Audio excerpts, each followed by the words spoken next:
So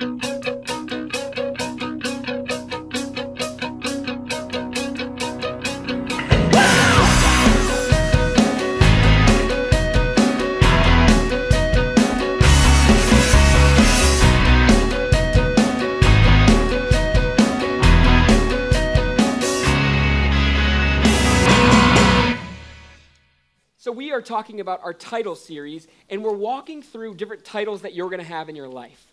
And what we want to do is we want to avoid you from focusing on the unimportant titles in your life or the secondary titles in your life when there are things that are so primary and crucial to who we are as human beings.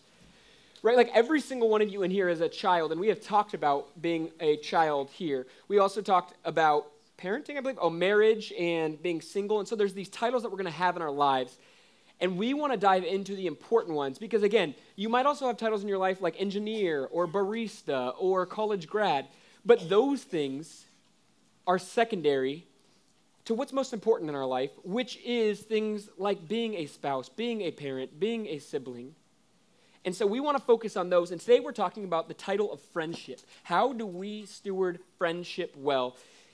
Proverbs, if you guys want to write down next to friendship in the top of your notebook, Proverbs 12:26, it says, "The righteous choose their friends carefully, but the way of the wicked leads them astray." It says that the righteous choose their friends carefully. And here's what I want to note today as we are talking about friendship, is I want you guys to all realize, starting off on the foot, that friendship is incredibly intentional. Again, if we, for our standard of friendship, look at the way Facebook does friendship, then we are going to be really confused as to what we're talking about here. When we talk about people you enjoy spending time with, people you like hanging out with, well, then when you look at your Facebook profile and there's people that you don't know, that you haven't seen in the past year, or that, frankly, you don't like hanging out with, you're going to be real confused if your definition for a friend is someone that clicked a button and you clicked a button back. But friendship is so much more than that. In 11:12, you're going to hear us use this phrase throughout the year a ton, and it's called peg. We say, who are your pegs? And here's what we mean by that. If you guys have ever played with Legos, those, the little building blocks, they make Lego movies now. Everyone loves Legoland. It's probably half of you work there. Great place.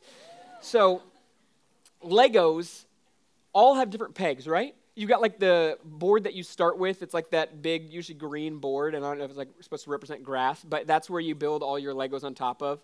And then you've got like your little long 8-piece Lego thing, and then you've got your 6-peg and your 4-peg and your 2-peg. And so what we're asking the question is who are the people that if you had a Lego block on which you could build your friendships on, that these are your primary relationships in your life, how many pegs are you close with? Right? I'm probably a 4 or 5 peg person. I would say Heather, Josh Cezanne, Charlie Powers, EJ, and then Christopher. And those are the people that I've committed to. I'm going to commit to loving them and being there for them, being loyal to them, and constantly pursuing them in friendship. And now that doesn't mean that there's people that I'm not going to do that with. Like, again, I'm not like, don't tell Chase he didn't make the list because he's sitting over there like, I get he can hear me. But the reason I'm not uncomfortable with saying that, and I'm not like, is it hot in here? Did Chase hear that?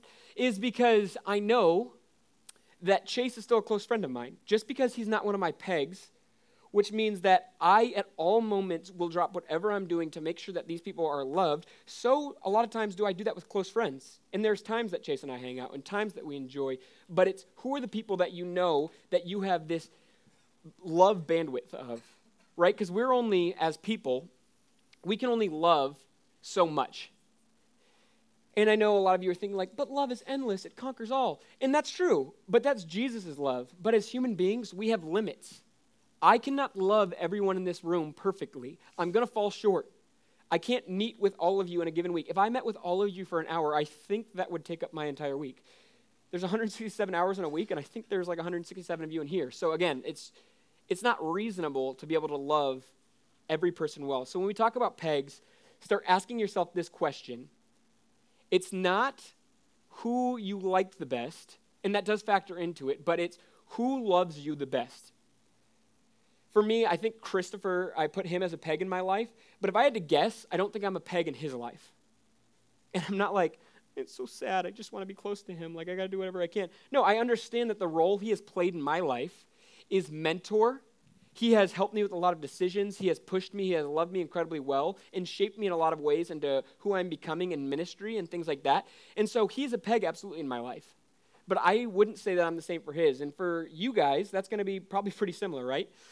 Like if you're in that small group or Paige's small group or my small group, those people might be your peg, but I almost can guarantee you that you're not theirs. And that's not a reason to be offended, but instead to be excited and delighted that those people are in your life. In that same breath, I think we also have this idea that you have a best friend, and if it's not reciprocated, then you have to find a new best friend. You know what I mean? You're like, this person's my best friend. And then they're like, well, that person's my best friend. You're like, well, then you're not my best friend, so I'm going to go find someone else, okay? Like, it's like if you were the best man in a wedding, or someone asked you to be the best man in the wedding, and then they weren't the best man in your wedding, like all of a sudden they'd be like, hey, what's up, man? It doesn't have to be something that goes hand in hand. Just because you make someone the best man or maid of honor in your wedding doesn't mean that it has to be reciprocated. It doesn't mean that you have to have best friends. And I think we as people are like, we want to have possession and ownership over people. We're like, hey, you can't have any other best friends. I have to be your best friend. It's me. Like, I want to hold that spot. But God says that only one person you get to have ownership over, and that's your spouse. God says, I'm over everyone, and so don't think that you get like possession over people.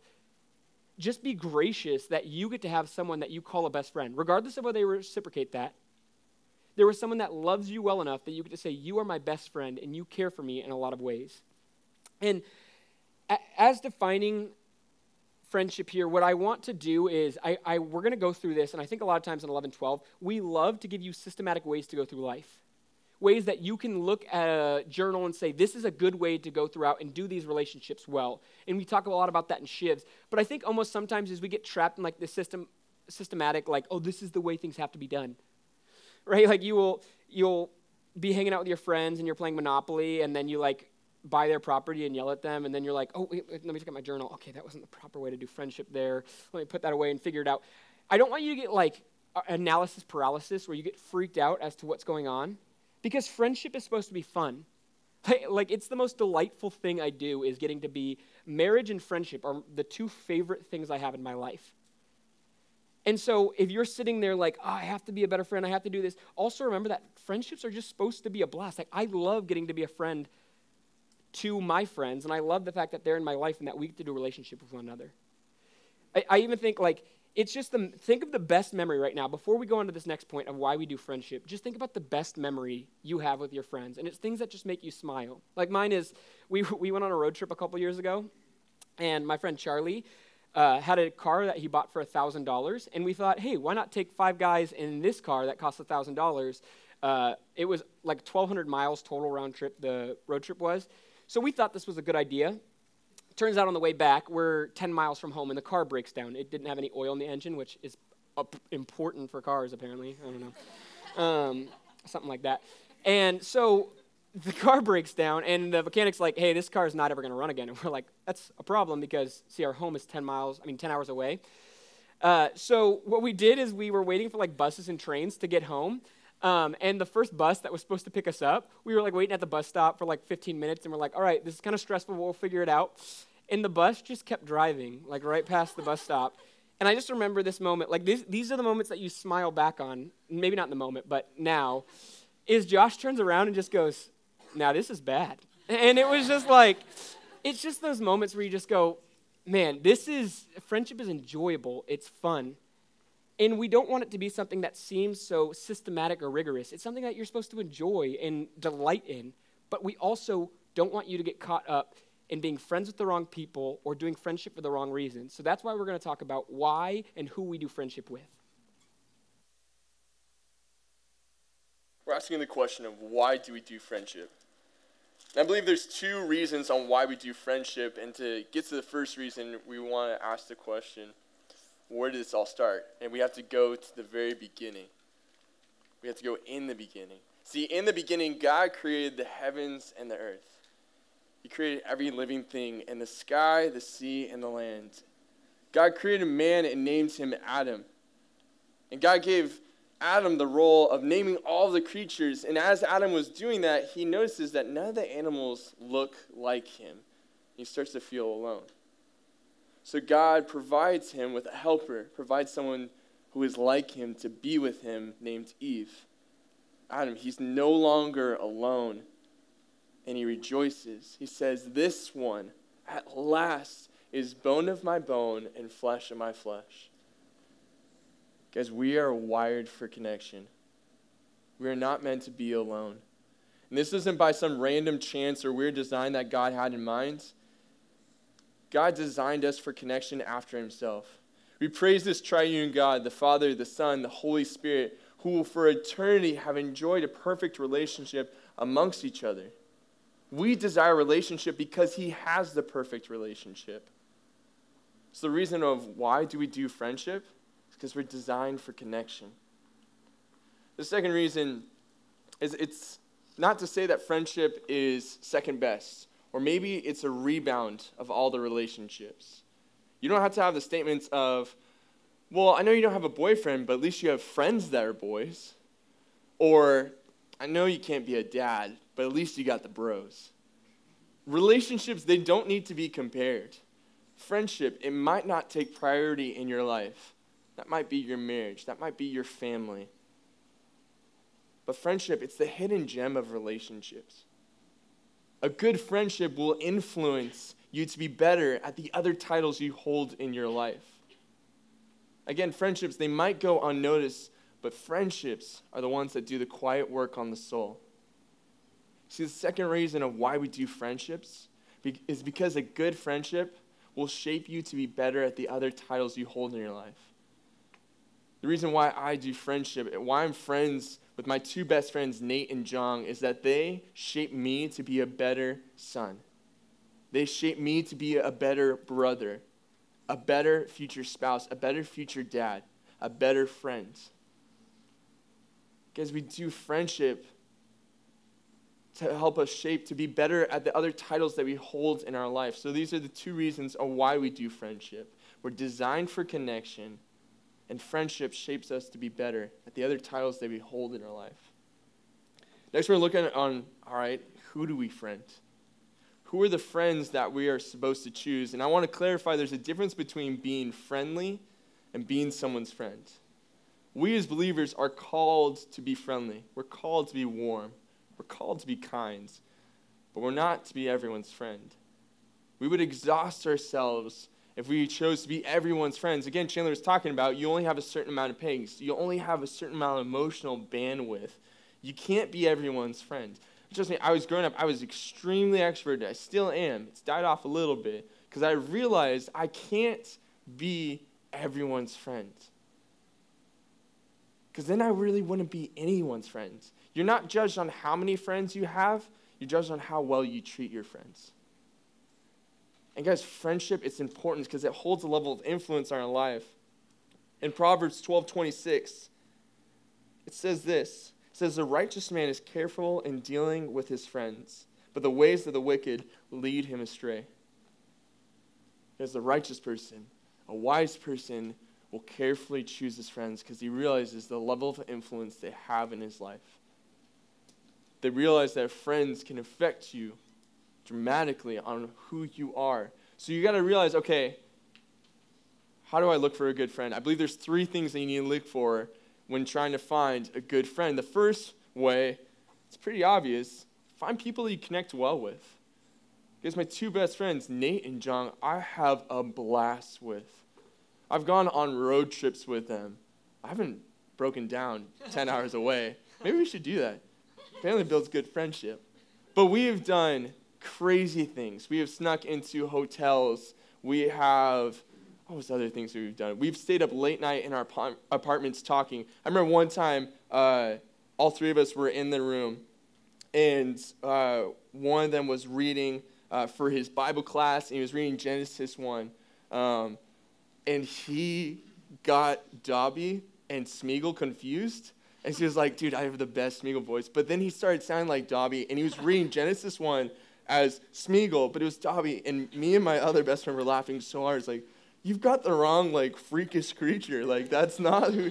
And it's just, you guys laugh, but it's like, that's weird. But you're there with your friends. You're like, I don't know, it's just fun. It's funny. Like, find those people you connect well with, who you laugh at when they try and do a Smeagol voice and it's Dobby. Like, find the people that you just gel with. It may seem obvious, but sometimes truth does not need to be revealed. It needs to be reminded. Guys, in order to find a good friend, find those you connect well with. The second thing to look for in a good friend is find those who shape you to be better at the other titles you hold in your life. We talked about that earlier. Find those who make you a better daughter, that make you a better brother, that make you a better boyfriend or girlfriend, that make you a better future mother. Find those who are willing to shape you in that kind of a way. Because I think it's so important that we find those who are willing to be patient, willing to take attention to detail in our lives and not just breeze right on through. I took a ceramics class in community college, and I sucked. Art is not my thing. My roommate was an artist, and he was able to do amazing pieces of art, and I just built crap. I realized that through ceramics, you needed to have patience, and you needed to have a specific attention to detail in order to make a cup. I didn't make a cup. I don't know what I made. I realized that you can't rush through it too, because if you build in a certain way, your clay might explode in the kiln and then break everyone else's pieces. Don't do that, because then you lose friends or even classmates.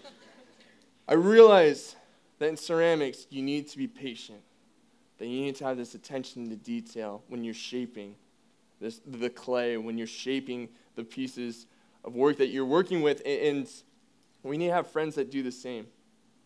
Friends that don't just rush through your life. Friends that are willing to sit and listen to what you're going through. They hear the pains of your life. They hear the difficulties that you're going through. Not those who just rush through and want to just get the attention back to themselves. Find patient friends. Find those who are willing to shape you with attention to detail. And the third thing that we're to look at in order to find a good friend is find those who have the same end goal as you. The same ultimate goal as you. See, as believers, our end goal, our ultimate goal is to glorify God, is to praise his name. We could do that either by telling others about who Jesus is or loving people inside the church. And we have friends who have the same end goal. Because imagine if your friend doesn't have that end goal. Their end goal is they just want to be happy. They just want to do what makes them feel good. They want to fulfill their carnal desires. And you're here trying to glorify God, but not sleeping with your girlfriends, but your friend's like, no, go for it. If it makes you happy, if it feels good, do it. And then you realize that there's this conflict. You realize that there's this struggle. We have to have friends who have the same end goal as us, that push us to glorify God, not try to steal it. So we've been asking these questions. What does it mean to be a good friend? Why do we do friendship? What are the friends that we need to look for? And here Chandler, he's going to be talking about how do we become a good friend. Yeah, the reason it's so important that we talk about how to be a good friend is because some of you might, as we talk about, try and be intentional with your friends. It might be those people that you're like, I want them to be my friend because I know they can push me closer to Christ. But every time you're around them, you're like, you find them running away from you. And then if that's you, like you want to have a lot of friends, but all your relationships the last 3 weeks, then just start writing down the things you do and maybe, like stop doing some of those. Like if you're always like punching your friend in the kidneys, like people don't like that kind of stuff. Or if you're just like always screaming at them, or like if you crack their phone screen or things like that, like things that people don't like, examine your life and you go, everyone has friends except for me. So either the problem's with me. Yeah. Okay. And we want to talk about how we can do friendship well so that people want to be around you, so that you can build those relationships that last, not the 3-week relationships where you're like, we're going to be best friends. And then like 3 weeks later, you're like, I hate her. So the first is be loyal. How to be a good friend is to be loyal. If you guys write down in your notes, 1 Samuel 18 through 23, I want you guys to take some time this week and go through and read that chunk of Scripture. 1 Samuel 18 through 23. This is the story of, it's this King Saul who he's losing his kingdom to a man named David, and I'm sure a lot of you have heard of King David. Now Saul's son's name is Jonathan, and Jonathan is best friends with David. And we see this beautiful example of what a friend is like in the way that Jonathan constantly treats David. And this is what it says in chapter 19, verse 2. And Saul warned David, "My father Saul is looking for a chance to kill you. Be on your guard tomorrow morning and go into hiding and stay there." So he is loyal even to the fact of something going against his father's will. Now, I get it's a little bit extreme because his father's will is that David dies. But it's him being loyal. It's like, I always picture Donkey and Shrek. Like, sometimes you don't even have to be the most likable person. You just have to be the most loyal person, and you'll end up becoming someone's friend. Right? Because if you see, like, Shrek 2 or Shrek 3, you're like, oh, yeah, Shrek and Donkey are friends. But if you see Shrek 1, it's how annoying he is, and that the fact that he won't go away, like, Shrek constantly yells at him. He's like, get out of here, leave. And then Donkey's like, oh, I'm still sticking around.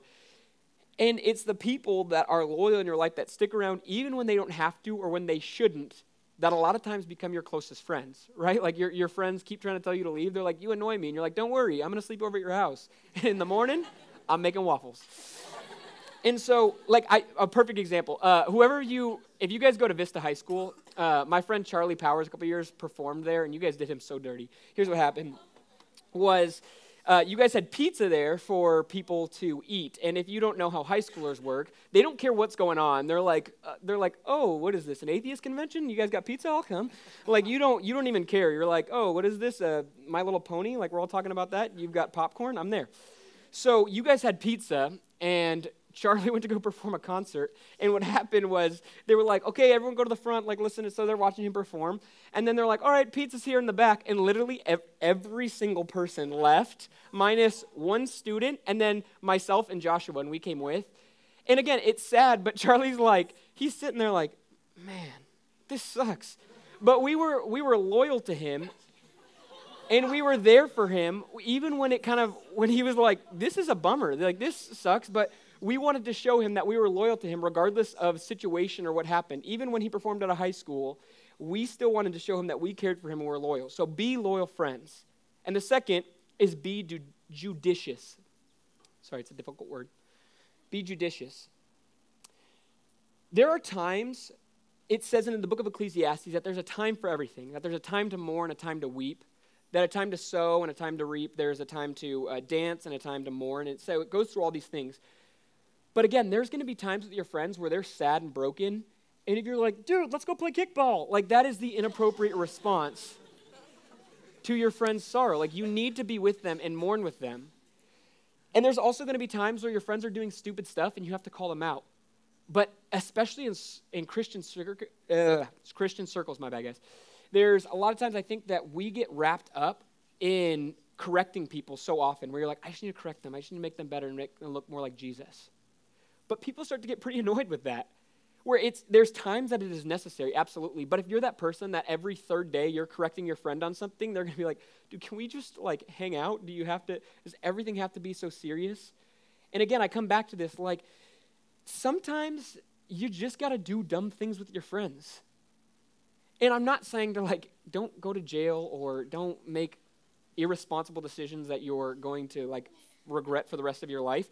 But it's the little things where you go like, yeah, you know what, I do have to wake up at 5 a.m. to go somewhere or go to school, but instead, like, me and my friends are going to hang out and do something stupid tonight. Or, like, if I take a bobsled down this hill, I'm probably going to skid my knees and hurt myself. But, like, YOLO, And so it's, as friends, there are times to just have fun.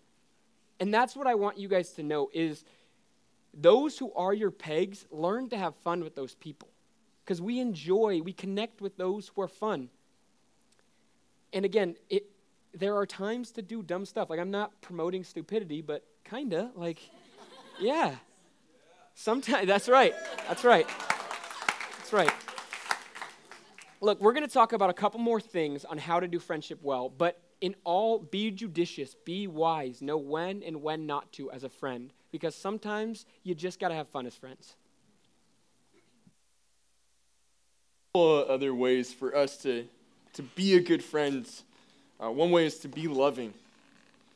And the definition of love can mean something different to one person, and someone else can have a different definition of love. So here at 11:12, we define love as an act of the will, accompanied by emotions, that judiciously acts on behalf of its object for their spiritual growth. Again, love is an act of the will. We choose to do it. It's accompanied by emotions. It's not overwhelmed. It's not void of emotions. That judiciously acts. Judicious. Sometimes it does, sometimes it doesn't. Sometimes we play kickball, sometimes we have serious conversations. And it's on behalf of the object, on behalf of the person that you're loving, so that they may grow spiritually. One way to be a good friend is to love them. One way to be a good friend is to grow them spiritually. Again, we were talking about friendship. Why we do it is to shape another person so that they're better at the other titles that they hold in their life.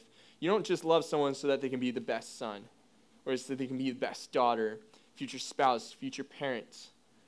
You love them so that they can grow spiritually, and in that, they will be a better daughter. In that, they will be a better friend.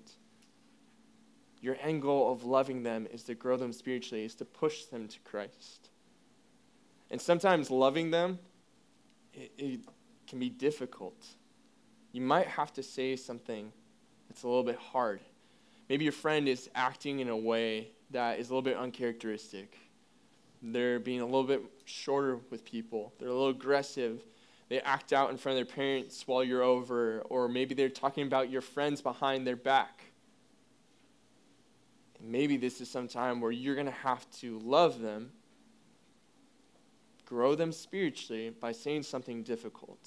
See, the end goal of our love is not their happiness, it's their spiritual growth. So sometimes you're going to have to say something that might hurt their feelings. You're going to have to say something that they might not want to hear. And my best friends have loved me in that way. There was a time when one of my friends, he called me out. And he said, Chase, you've been not too kind to people recently. You haven't been really that great of a friend. You haven't been listening to what's been going on in my life. And immediately I got defensive, and I kind of rose it into an argument. And I remember thinking in that time, I don't think this relationship's going to last throughout this argument. I don't think we're going to be friends after this, because it was that rough of a conversation.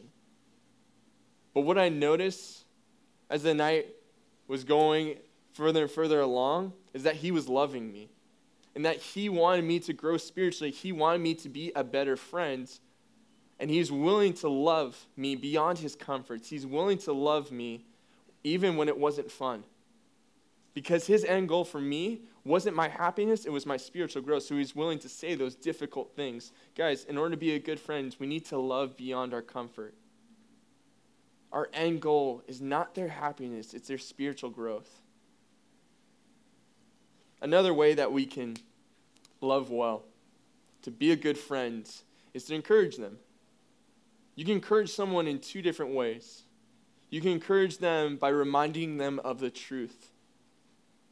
We've all gone through dark and difficult times. We've all gone through times where we start believing the lies. Maybe we start believing that we're the reason why our parents got a divorce. Or my boyfriend broke up with me because I'm not good enough. Or your friend, they're starting to believe those old lies again. You as a good friend are to encourage them by reminding them of the truth. When they're surrounded by lies, you point them to the truth. You are not the truth, but you guide them there.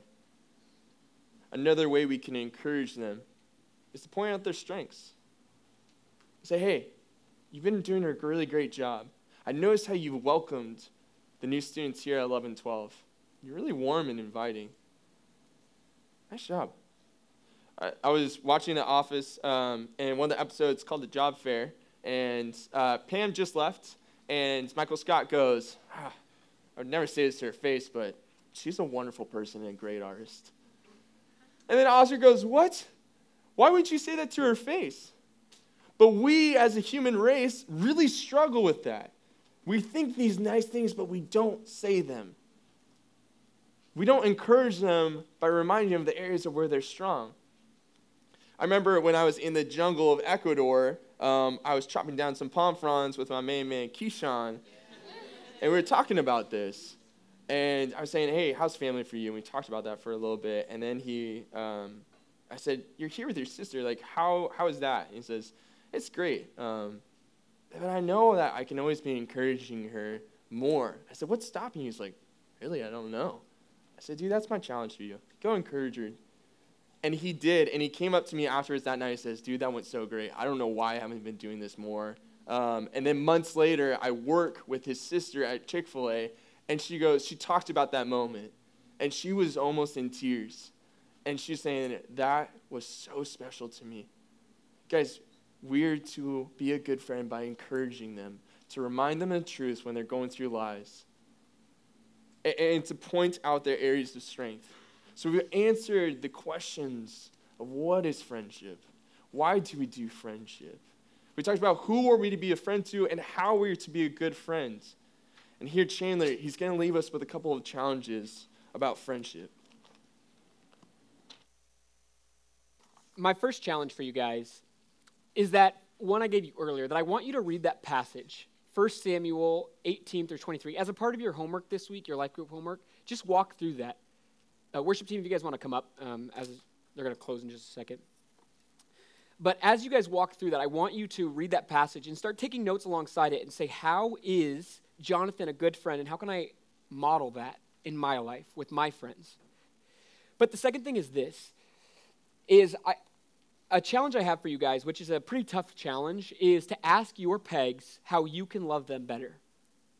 This is something that takes a lot of courage and a lot of vulnerability, and courage and vulnerability go hand in hand. But it takes a lot to present yourself in front of your friends, to lay down your pride, and say, I'm going to open myself up. What can I do better to love you, or how have I failed to love you? And sometimes we don't like the responses that we're going to get, but we know that if they really are our pegs, that they care about us, that they have the same goal in mind, that they're just trying to push us closer to Jesus. This happened a couple of weeks ago with my friend Garrett. I said, hey, Garrett, how can I love you better? And something he said to me is, he said, hey, for probably about a year now, I felt like whenever we play a game or any activity together, I feel like you're always rooting for me to lose, or you want to get me out first. And he goes, I know it seems dumb, but I feel kind of singled out and almost like attacked a lot of ways. And in that moment, I probably had 13 responses for him about how I'm nice in other areas, or how he misinterpreted those, and how he's just being too sensitive. But in my moment of pride, I had to sit there and shut up so that I could let truth be spoken into my life through the Spirit correcting me and saying, I want you to look more like Jesus in this moment. And that opened up a new area in my life that I didn't even realize was a problem, but I had become so obsessed with winning competitions that I failed to do relationship well. And that's something that now I can improve because I asked my friend this. And the second thing is, I want you guys to ask your mentors and or life group leaders how you can be a better friend. Not to them, but to the people around you. Say, hey, how am I doing as a friend? In a little bit here, we're going to go over to Chris to watch him speak in live. And even when you guys are walking over there, just text your life group leader, at least to get the conversation started. Ask for a time that you can meet up. I'm going to put them on blast right now, but all my guys are back there, all my small group guys, and I better receive a text from all of them saying, like, either to me or to Charlie, because, again, sometimes we're not going to like the answers they have to give us. You might ask Nat or Paige or Kim or Chase or Tyler, whoever is your life group leader. You're going to ask them, hey, how can I be a better friend to the people around me? How can I improve in friendship? And sometimes you're not going to like the response. You're going to be like, wait, you've been noticing this? And they're like, yeah, I want to tell you. But they're not there to hurt you. And that's what our pride says, is they're mean, they're rude, and they just want to make me feel bad. But they don't like saying those things. They say them because they want you to be a better person and you to look more like Jesus. And that's our goal as people, is we do friendship and we do relationship because we want other people to look like Jesus and to know Jesus. As Proverbs 27:17 says, as iron sharpens iron, so one man sharpens another. And this is what we get to do when we have fun with our friends, is we get to make them see that Jesus had fun, that he was someone that people could delight in. And that he spent time with his disciples, that it wasn't just all teaching, but it was a lot of time of enjoyment where he liked spending time with them. We get to emulate this example of Jesus when in our personal lives, we get to help people know Christ, both in the way that we strengthen our friends who are already Christians, but that those who are in hopeless and broken situations feel like there is no hope in their life, we get to come alongside them and be a friend, and they say, why are you so loving? Why are you so kind? Why are you so nice to me? And it's because that Jesus, while we were dead, while we were hopeless, he was a friend to us. It says that he was a friend of sinners, and he said, I know that you guys need a friend in this time, and I will be a friend to you. And so may we be a friend to all people. That doesn't necessarily mean that everyone's a friend, but may we be kind and loving and patient towards everyone.